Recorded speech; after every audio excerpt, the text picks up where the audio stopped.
Hello भाई और बहनों, कैसे हो आप सभी। आशा करता हूँ आनंद में होंगे, स्वस्थ होंगे, तंदुरुस्त होंगे। मैं हूँ आकाश प्रजापति, आपको पढ़ा रहा हूँ इंडियन कॉन्ट्रैक्ट एक्ट या तो कॉन्ट्रैक्ट लॉ, आप जो भी बोलो दोनों ही सही। इस वीडियो से पहले मैंने एक और वीडियो पहले ही पोस्ट कर दी है जिसके अंदर मैंने आपको बताया था हिस्ट्री और नेचर ऑफ कॉन्ट्रैक्ट के बारे में। पहले वो वीडियो देख लेना जिससे आपको कंसेप्चुअल क्लियरिटी मिल जाए कि ये कॉन्ट्रैक्ट लॉ है क्या। और आज हम देखेंगे basics of contract law. Contract बनाने से पहले आपको बेसिक चीजें पता होनी चाहिए, वो आज के वीडियो में आपको मैं सिखा दूंगा। So without wasting much more time, let's start with our video. आज का हमारा फोकस एरिया 5 लेसन पे रहने वाला है। सबसे पहला हम देखेंगे कि इंडियन कॉन्ट्रैक्ट एक्ट बनाया क्यों गया था, कि what are the objectives of the Indian contract Act. Second में हम देखेंगे कि what is the structure of Indian contract Act. बाद में हम देखेंगे बेसिक बट इंपॉर्टेंट डेफिनेशंस और some of the case laws which are important for the contract law. साथ ही में हम देखने वाले हैं कि कौन कौन से एक्ट्स है या तो स्टेट्यूट्स है लेजिस्लेशन के द्वारा बनाए गए जो कॉन्ट्रैक्ट लॉ को गवर्न करते हैं। और एट द एंड आपको कंक्लूजन मिल जाएगा। ठीक है। स्टार्ट करने से पहले बता देता हूं कि आपको अगर ये पीपीटी चाहिए तो मेरी ही लास्ट के अंदर, लास्ट वीडियो के एट द एंड में आपको ईमेल आईडी दूंगा, उस पर मैसेज कर देना जिससे मैं आपको ये पीपीटी शेयर कर दूंगा ईमेल पे। So let's jump to the lesson number 1, that is the objective of Indian contract act. ठीक है। सो इंडियन कॉन्ट्रैक्ट एक्ट बनाने के पीछे का ऑब्जेक्टिव सिंपल ही था कि वो राइट्स और ऑब्लिगेशन जो भी कॉन्ट्रैक्ट के द्वारा बनाए गए हैं उसका आदर हो। और अगर कोई पार्टी जो फेल हो जाता है किसी एग्रीमेंट को फुलफिल करने के लिए, तो सामने जो एग्रीड पार्टी है उसको लीगल रेमेडीज मिले in the form of the compensation, या तो कोई क्रिमिनल लाइबिलिटीज के द्वारा। ठीक है। क्रिमिनल लाइबिलिटीज में फ्रॉड वगैरह बहुत सारे आ जाते हैं, वो पूरा अलग टॉपिक हो जाता है। बाकी कॉन्ट्रैक्ट लॉ का सिंपल ऑब्जेक्टिव इतना ही है कि जो भी राइट या तो ऑब्लिगेशंस अराइज होते हैं एग्रीमेंट के द्वारा तो वो फुलफिल हो जाए, और अगर फुलफिल नहीं हो रहे तो उसके ही एक्सचेंज में उनको कोई रेमेडीज मिल जाए। ठीक है। बाद में एक इंडियन कॉन्ट्रैक्ट एक्ट है, वो क्लियर रूल्स बनाता है, बताता है, क्लियर रूल्स बताता है for the forming of the contract, validity of the contract, कौन से कॉन्ट्रैक्ट वैलिड, कैसे परफॉर्म किए जाते हैं और वो अनफोर्स कैसे हो सकते हैं इंडिया के अंदर। ठीक है। साथ ही में है इंडियन कॉन्ट्रैक्ट एक्ट हमें लीगल एनफोर्समेंट ऑफ एग्रीमेंट भी बताते हैं कि कैसे एनफोर्स हो जा सकते हैं एग्रीमेंट्स भी। और ये बनाने के लिए एक सिंपल ही मोटिव था कि ट्रेड या तो कॉमर्स या तो इकोनॉमिक एक्टिविटीज को गवर्न कर सके इंडियन कॉन्ट्रैक्ट एक्ट, जो कि बिजनेस एग्रीमेंट्स के अंदर भी होता है। लाइक कोई परचेस करता है, कोई सेल करता है, तो वो ट्रांजेक्शन कॉन्ट्रैक्ट एक्ट के द्वारा ही गवर्न होता है। ठीक है। साथ ही में कि कॉन्ट्रैक्ट, इंडियन कॉन्ट्रैक्ट एक्ट है वो ऑब्लिगेटरी ऑब्लिगेशन दे देता है किसके ऊपर, डिफॉल्टर के ऊपर, to honour his commitment and the duty towards the agreed party. समझ रहे हो। फॉर एग्जाम्पल ए करके एक बंदा है और बी करके बंदा है। ए ने उसको परचेस किया, बी से माल परचेस किया। क्या माल परचेस किया? कोई रॉ मटेरियल परचेस किया। उसके एक्सचेंज में ए को उसको पैसे देने पड़ते कैश या तो बैंक में। ठीक है। और ये मना कर देता है कि मैं आपको नहीं दूंगा, तो where the B has the power to file suit against A in the respective court of that area. ठीक है। और बाद में A will be liable after the proceedings will be held, after the proceeding will be held, A would be getting liable and he has to pay amount of raw material to the B with interest if court passes the order in time। ठीक है। These are the simple objectives of the Indian Contract Act। तो lesson 2 के अंदर हम देखते हैं कि what is the structure of Indian contract, के इंडियन कॉन्ट्रैक्ट कैसे बने। मैंने इसको दो पार्ट में डिवाइड कर दिया। फर्स्ट है सिंपल या तो जनरल प्रिंसिपल्स ऑफ कॉन्ट्रैक्ट जो सेक्शन 1 से लेकर 75 तक होता है, और वहीं सेकंड पार्ट मैंने स्पेशल काइंड ऑफ कॉन्ट्रैक्ट के बनाया है जिसके अंदर 124 से लेकर 238 तक सेक्शन है। फर्स्ट है प्रिलिमिनरी चैप्टर जो पार्ट 1 के अंदर आता है, वो सेक्शन 1 और 2 के बारे में होता है। चलो इसके अंदर मैं एक और वीडियो भी पोस्ट करने वाला हूँ, शॉर्ट्स पोस्ट करने वाला हूँ, जिसके अंदर आपको बताया जाएगा कि कोई एक्ट है उसको रीड कैसे किया जाता है थरली। ठीक है, तो वो शॉर्ट जरूर देख लेना जिससे आपको पता चले। सबसे पहले अपने को सेक्शन 1 पढ़ना होता है, जिससे हमको objective of the very much legislation पता चल जाए। और सेक्शन 2 एक इंपॉर्टेंट डेफिनेशन होते हैं जो हमको पता होने चाहिए। चैप्टर 2 जो सेक्शन 3 से लेकर 9 तक है वो communication, acceptance and revocation of proposal के बारे में बताता है। चैप्टर 3 जो सेक्शन 10 से लेकर 30 तक है वो कॉन्ट्रैक्ट के बारे में बताता है, वॉइडेबल कॉन्ट्रैक्ट के बारे में बताया और वॉइड एग्रीमेंट्स के बारे में बताया। ठीक है, चैप्टर 4 है पार्ट 1 का लास्ट चैप्टर ऑफ पार्ट 1, जो सेक्शन 31 से लेकर 75 तक रहता है, जिसके अंदर परफॉर्मेंस ऑफ कॉन्ट्रैक्ट बताया गया है। हम वहां से जम करके डायरेक्ट सेक्शन 124 से लेकर 147 तक चैप्टर नंबर 8 होता है, जिसके अंदर इंडेमनिटी और गारंटी के बारे में बताया जाता है। चैप्टर 9 जो सेक्शन 148 से लेकर 181 तक है वो बेलमेंट टाइप्स ऑफ कॉन्ट्रैक्ट बताता है आपको। चैप्टर 10 फ्लैट जो सेक्शन 172 से लेकर 179, लास्ट में एजेंसी है जो 182 से लेकर 238 तक बताता है। मैं आपको ये सारी वीडियोस के अंदर बताने वाला हूँ, तो make sure you subscribe my channel, press the bell icon, जिससे आपको इंडियन कॉन्ट्रैक्ट आराम से समझ में आ जाए। ठीक है, थर्ड लेसन के ऊपर कंटिन्यू करते हैं कि what basic but important definition जो आपको पता होने ही चाहिए if you are having the knowledge of contract law. सबसे पहला सेक्शन 2 क्लॉज ए जो ऑफर को डिफाइन करता है। What is the offer? When one person signifies to another क्या willingness to do or abstain from doing anything with a view obtaining the assent of that other to act or abstinence, he is making a proposal। इधर मैं आपको बताता हूँ, राम करके एक बंदा है, सीता को ऑफर करता है कि चलो हम कुछ बिजनेस स्टार्ट करते हैं। ठीक है, अभी के लिए बिजनेस ले लेते हैं। और वहां पर ही सीता, ये प्रपोजल किया, ये ऑफर हो गया, और सीता एक्सेप्ट कर देती कि हाँ चलो करते हैं बिजनेस। तो ये प्रपोजल एक्सेप्ट कर दिया और इनके बीच में एक एग्रीमेंट बन गया। ठीक है, सिंपली रामू जो उनको बता रहा है कि लेट्स राम जो बता रहा है उनको सीता को कि लेट्स मेक अ बिजनेस और स्टार्ट अ बिजनेस, वो ऑफर हो गया।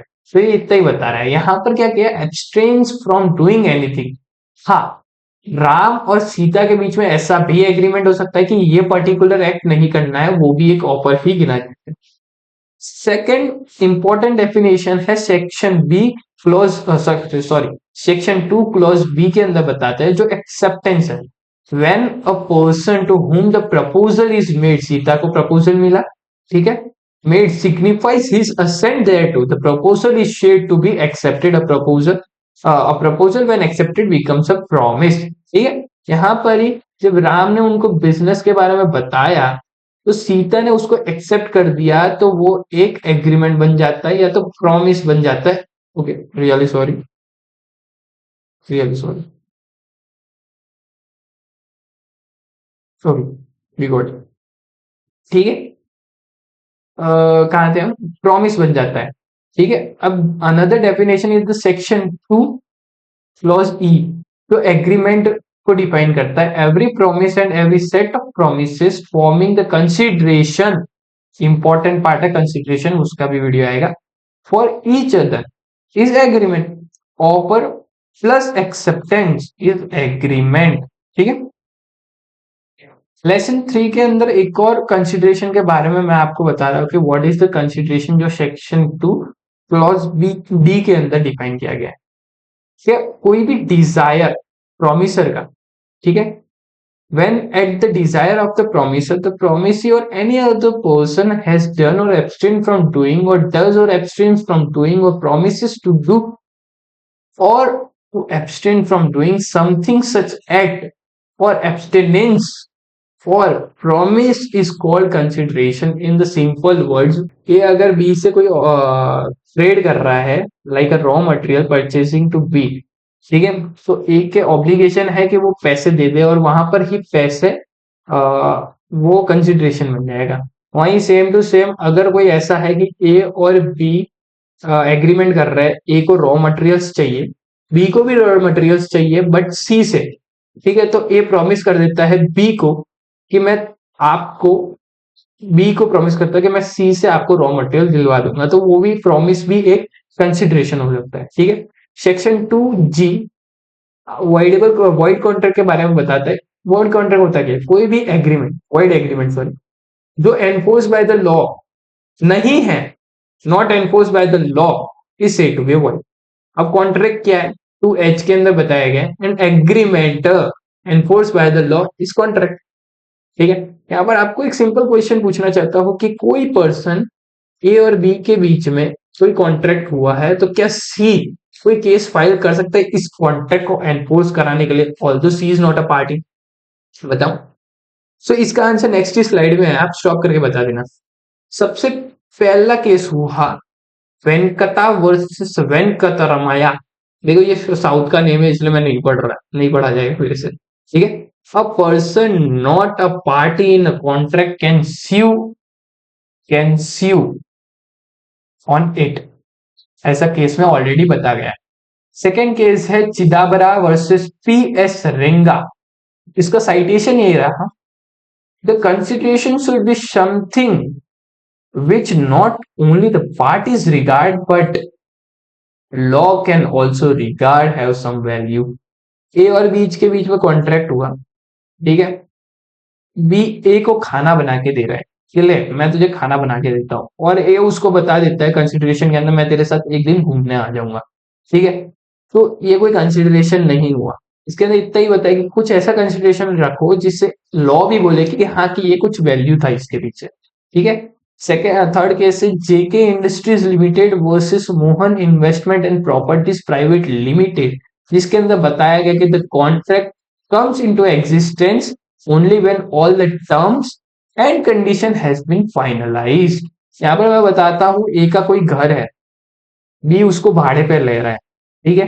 तो अब कॉन्ट्रैक्ट कब फुलफिल होगा या तो कब स्टार्ट होगा? जब ए और बी के बीच में सारी कंडीशंस है कि हाँ मैं आपका चेक करने आ सकता हूँ घर, when it is in your possession you will have to give me the फलाना फलाना rupees every month, security deposit, ये सारे टर्म कंडीशन हो जाते हैं, तब जाके ये कॉन्ट्रैक्ट एनफोर्स हो जाता है, ठीक है।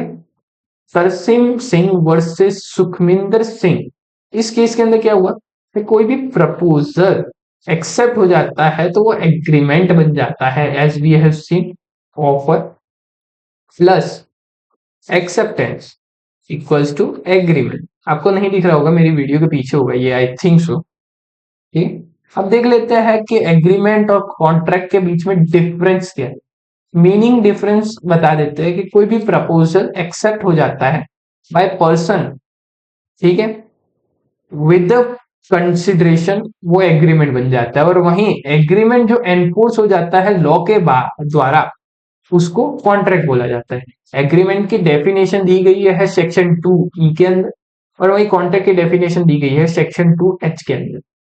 Offer plus acceptance equals to agreement हो जाता है, तो वहीं agreement plus enforce by law वो कॉन्ट्रैक्ट बन जाता है, ठीक है। एग्रीमेंट अगर कोई ब्रीच होता है तो ट्रस्ट इश्यूज आ जाते हैं ज्यादा से ज्यादा, बाकी वो लीगल कॉन्सिक्वेंसेस नहीं ला पाता।